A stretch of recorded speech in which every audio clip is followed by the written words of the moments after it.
Hey guys, my name is Matsumo, and today I want to talk about what I consider to be the best and worst offensive operators in Rainbow Six Siege at the end of Year 3. I will fully admit that this list was a bit difficult to make because I feel like for the most part, with a couple of exceptions, the offensive side of things is fairly well balanced. We don't really have a lot of large discrepancies like the defensive team has with like Jaeger or Clash, for example. And so with that in mind, for the S tier, what I consider to be the best of the best, we have Ashe, Hibana, Twitch, and Lion. I honestly would have been surprised if you guys did not expect Ashe to be at the very top because she has been one of the best operators since the release of the game. She's 3 speed, she has a small hitbox, she has one of the most reliable weapons, and her gadget is incredibly versatile. When you put all that together, of course you have the makings for one of the best operators, and Ashe is just that. There's a reason why she has a 70% pick rate for Diamond and PC or Diamond and Platinum players on PC. She really just is that amazing. Now, as for Hibana, she's basically the Ashe, but for getting through reinforced walls. She's able to open up 3 different hatches if she desires, which is incredibly beneficial for the offensive team. And while she has seen some indirect nerfs and some flat-out nerfs in the form of her secondary and the addition of Kaid, for example, I don't think it has diminished her viability. If you need to bring in a hard breacher, Hibana is almost always a solid choice. She does require some skill and finesse. Her primary weapon only has 21 rounds, and so you really need to be accurate with it, but once you start to understand its recoil and how to use it properly, it's honestly one of the better weapons in the game.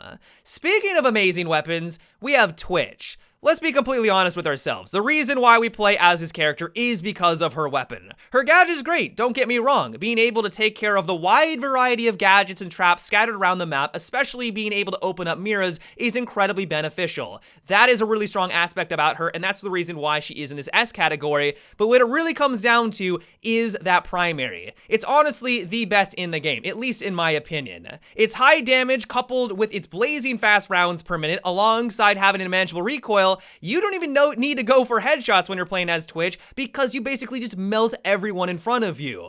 And it's for that very reason why I think she absolutely deserves this S rank. And then finally, we have Lion. Remember how earlier I was saying I was having a difficult time creating this list? Well, Lion is one of the reasons why. If you're with a bunch of randoms, I'll be honest, he's fairly mediocre. I don't even really think he's all that great. If you're not able to take advantage of his gadget when he activates it, it provides almost no utility whatsoever for the offensive team.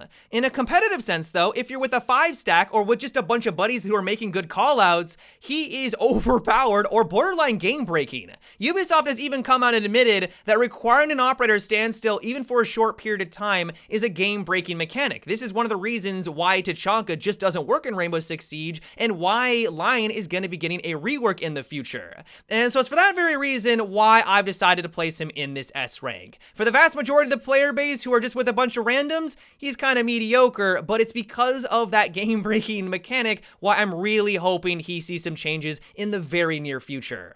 Moving on down to our A rank, we have Nomad, Maverick, Thatcher, Montaigne, Dokkaebi, and Thermites. Nomad I find to be a really interesting addition into Rainbow Six Siege. Her gadget is incredible, but her weapons really aren't anything to write home about. I would have placed her up a category if her weapons were a bit better than they are right now, but I find them to be fairly lackluster. Yes, one might have a lot of rounds, but its DPS is incredibly low, and while the other one does have a higher damage output, it doesn't have a lot of rounds and it has a very long reload time. Where she really shines though is that gadget. Right now, there really isn't any way for the defensive team to counter it other than being very aware of their surroundings. Nomad can basically guarantee a 1v1 win if she's able to plant the diffuser. You get that thing off, it doesn't matter what the other player is doing, they have to eventually push towards the objective, and as soon as they do, they activate the trap, which they didn't realize it was there because it makes no sound whatsoever.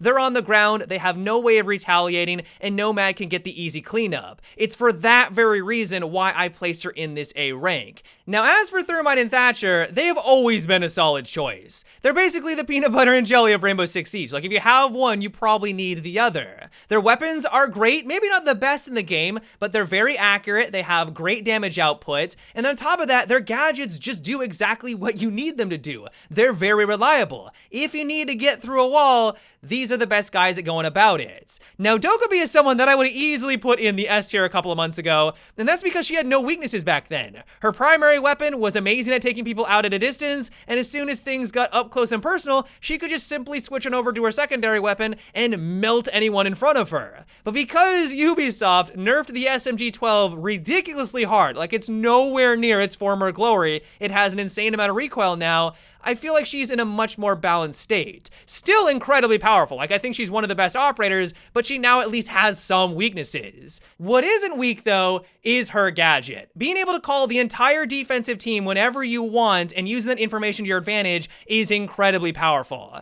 Not only because it allows you to identify where enemy roamers are, but you can also use it to stop them from viewing cameras. If they have a Maestro, simply call, he gets forced out of his camera, and he can now no longer zap the diffuser or zap the person who's trying to plant the diffuser. You can also just simply get easy free takedowns while they go through the animation, which leaves them vulnerable. And so while yes, she is a little bit nerfed to what she was before, I still think she is one of the best operators in Rainbow Six Siege. Another operator that's been a bit of a game changer is Maverick. He's 3 speed, he has amazing weapons, but where he really shines is his ability to not be countered whatsoever by any operator at all. Having the ability to silently open up reinforced walls is really strong. I cannot tell you how many times I got taken out even though the Maverick was 2 feet away because I just simply didn't hear him opening up the hole.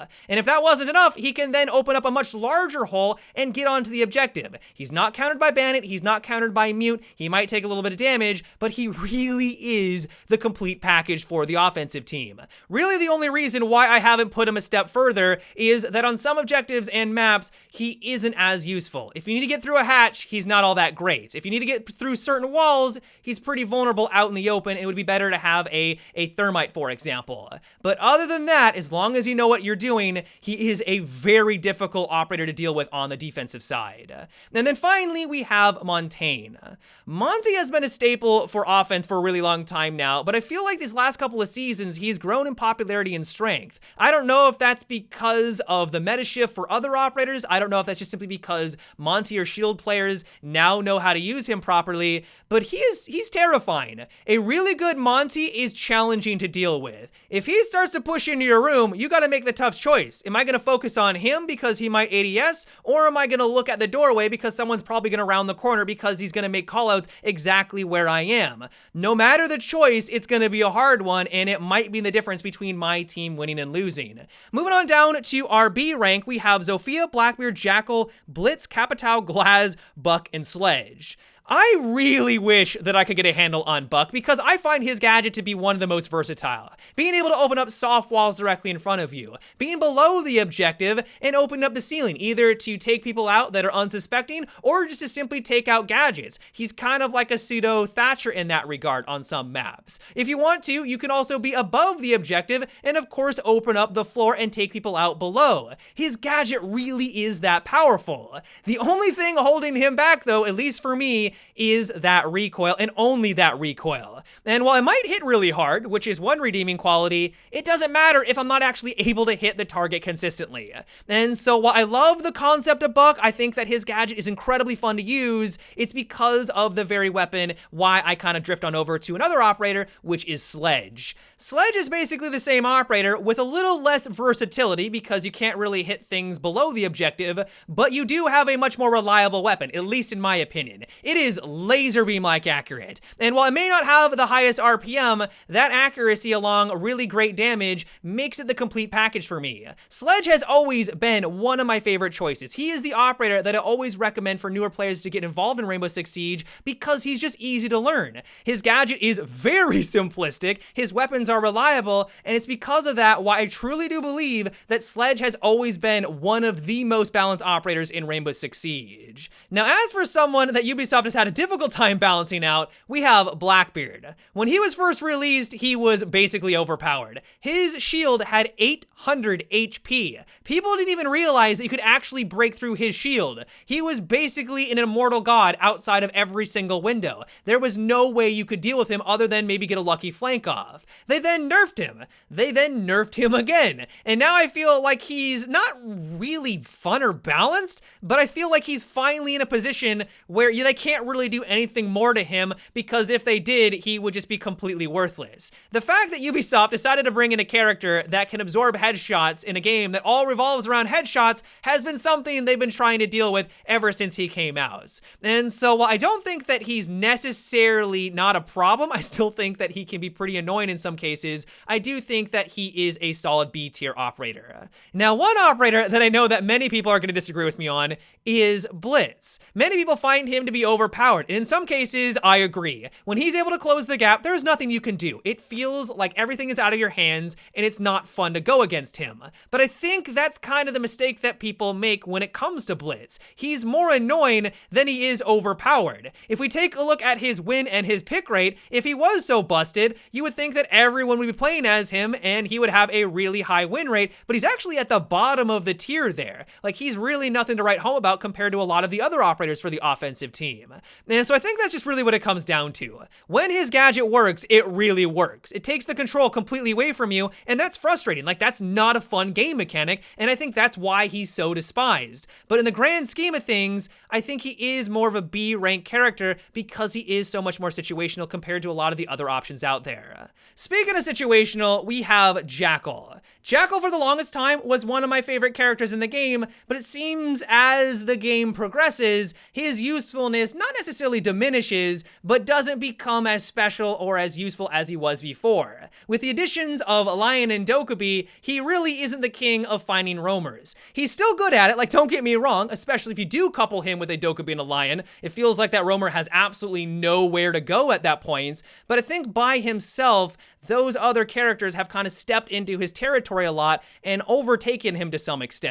And so while I still love to play as him, his gadget is a lot of fun to use and he has a great weapon, I just think overall he is now more of an average operator. Now, as for Capitao, he has grown on me lately, and I think that's just because of the changes that were done to the recoil. Much like the SMG-12 that got a big nerf, a lot of other weapons for Capitao, for example, are now a lot more accurate, or at least they are for me. I have a much easier time managing that recoil. And while his gadget can be quite clunky, I will admit I don't really like the way that his gadget performs, especially when we compare him to someone like Zofia. It's hard not to deny the amount of utility that he does bring to the table. Being able to deny access through doorways, being able to just simply smoke out to provide cover, like, all in all, he's a really solid operator. As for Zofia, she has seen a bunch of nerfs lately. It seems like every other patch, Ubisoft is removing more of her concussive nades, and because of that, I feel like she's not as good as she once was. Before, she could rattle off a bunch of concussives, all 4 of them, on the objective, absorb all of the Jaeger ADSs, and now you and your team are able to have free reign on said objectives with all of the other nades available to you. And so now that Ubisoft has toned her down and gone through a couple of nerfs, I still think that she's great. She has a fantastic weapon, her gadget does what it needs to do, but she's nowhere near as good as she used to be at least a couple of months ago. And then finally, we have Glaz. Glaz is difficult to gauge. On the one hand, he can be really powerful. If you have smokes down, you're planting the diffuser, there's really not a whole lot that defense can do about it. As soon as they peek their head out to try to retaliate, Glaz sees them, they don't see him, and he gets an easy free takedown. On the other hand, though, if you're not very accurate, because that weapon can be quite difficult to maintain your accuracy, or you don't have a smoke screen down, he can be very vulnerable. And so it's this tough call where in some situations he feels like one of the best operators, but in others he can feel like one of the worst. Moving on down to our last C rank, we have Finka, Ying, Fuse, and IQ. I honestly do not think that these characters are bad whatsoever. Like I said at the start of today's video, I had a difficult time making this list because I feel like Ubisoft has done a good job balancing out this side of the game. The only reason I place them here is because they're a bit more situational and they might be a bit harder to use. One of them I do think is tough is Ying. Ying has one of the strongest gadgets in the game. The only thing about her though is that it's tough to use and use it properly. If you rush in at the wrong time, they're not flashed. If you wait too long, you let that flash dissipate and now they're going to be able to take you out while you assume that you have the advantage, which usually results in you getting taken out. One of the things I love about Ying though is that much like Kappa Tau, her weapon is a lot more manageable. And so like I said, I don't think that she's bad. It's because of that inconsistency, especially with her gadget. Her gadget can all of a sudden just not flash someone for some reason, but also because she requires a lot of thought, she requires a lot of practice to be good. I think she deserves more of this C tier. Now, as for IQ, ever since they removed the nade from her, I have found her to be nowhere near as satisfying. In a competitive sense, if you're going against a team that is coordinating and has a Valkyrie, she can be really beneficial. Finding those cameras is very valuable, but I just find her kit in general to be fairly lackluster. I would much rather play as Twitch or Thatcher, for example. And while her weapons are great, maybe not the best in the game, I really do think it's because they removed the nades from her for why I've been drifting on over to other operators. Fuse is another person that I've been kind of drifting away from because he's become more of a support character. His gadget, while it's great at flushing people out, isn't really all that reliable at taking people down. Now that the game has been out for 3 years, people know what to look out for when they're going against a Fuse. Now you can use this to your advantage. If you know that someone's on one part of the room, you use your gadget on that side, you open up a hole on the other side with your breaching charge, and as soon as they get flushed on over to the other direction, you take them out from said hole. And that is really satisfying when that happens, but it's not as reliable as some of the other gadgets in the game. And so I like Fuse. He is a really fun support character. I don't think that he is the best in the game. And then finally, we have Finka.